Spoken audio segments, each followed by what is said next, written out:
Buddy Simulator is one of the hardest hitting game experiences I've had in the last decade.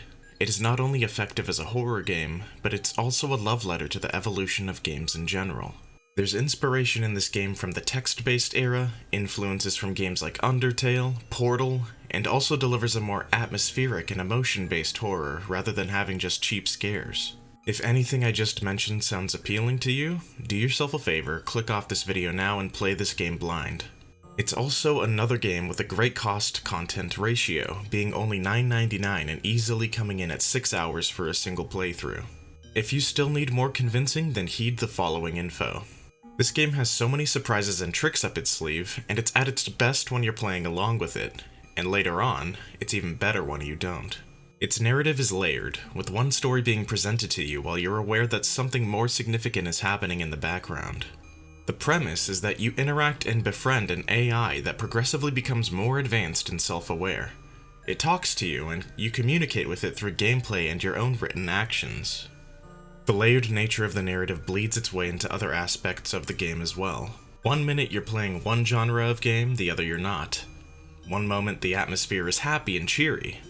The next moment the game cuts to silence and you feel dread creep in.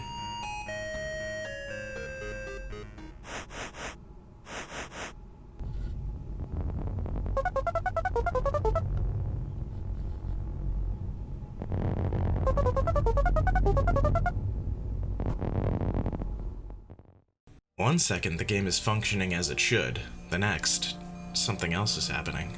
This game also dances on the line of the fourth wall, if you cooperate with it. It asks small questions about who you are in the beginning, and the game is most enjoyable if you're honest with your answers. It fully inserts you as an integral part of the narrative if you're playing along. The game really goes above and beyond to take the answers you gave it and twist and turn them before your eyes. You watch as your ideas and suggestions are manipulated and toyed with by an AI you have no control over. And with the unpredictability of the AI comes my one major warning with the game. The writing for it is so well done that the dialogue of the AI sounds natural, like in the way a human would phrase sentences, the lingo and the sarcasm that a typical AI lacks. The problem is, it's almost too well done, and the AI companion exudes elements of insecurity, manipulation, and constant guilt-tripping, elements that are enacted onto you, the player character. If you've ever spoken to or been close with somebody who exudes these personality traits, the behavior of the AI can feel exhausting. While this definitely creates an interesting and unpredictable narrative, it also makes it feel like the AI is a person that isn't fun to be around.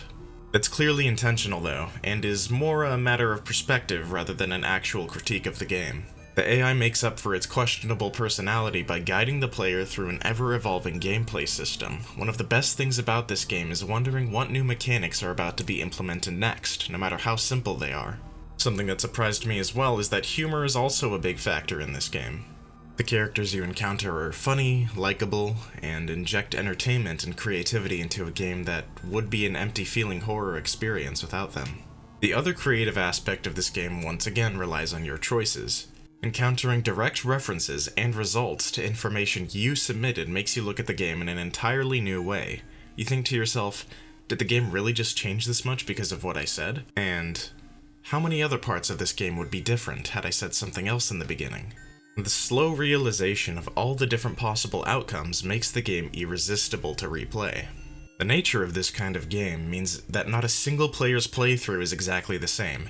Though many events repeat, the customized dialogue and the player's feelings towards it are unique for each playthrough. I'm honestly amazed that a game like this hasn't gotten explosive attention. It has the self-awareness and emotion that strikes similar beats as Undertale, but is unique enough to separate itself in a plethora of ways. Mostly in terms of player interaction. In a game like Undertale, the player is still acknowledged, but they're told what their role in the story is based off which ending path the player goes down. In Buddy Simulator, the player is acknowledged, questioned, and at odds with the story itself. There's also additional story elements that are told outside of the game and on your computer. Collectibles can only be accessed by going into your own computer's documents folder and inspecting what you found. The whole experience is truly remarkable and once again impressive how such a small group of people could create something so uniquely terrifying. It not only speaks to video games and to horror, but it also makes you think about relationships, how they can be worked on, and when they're unhealthy. It also breaches into the existential. The AI is self-aware, but to what degree? You're never entirely sure of that the entire game. It expresses different emotions and different reactions. It creates its own whole world for each playthrough, but by the end of it you're wondering if it was ever expressing free will at all. Thanks for watching.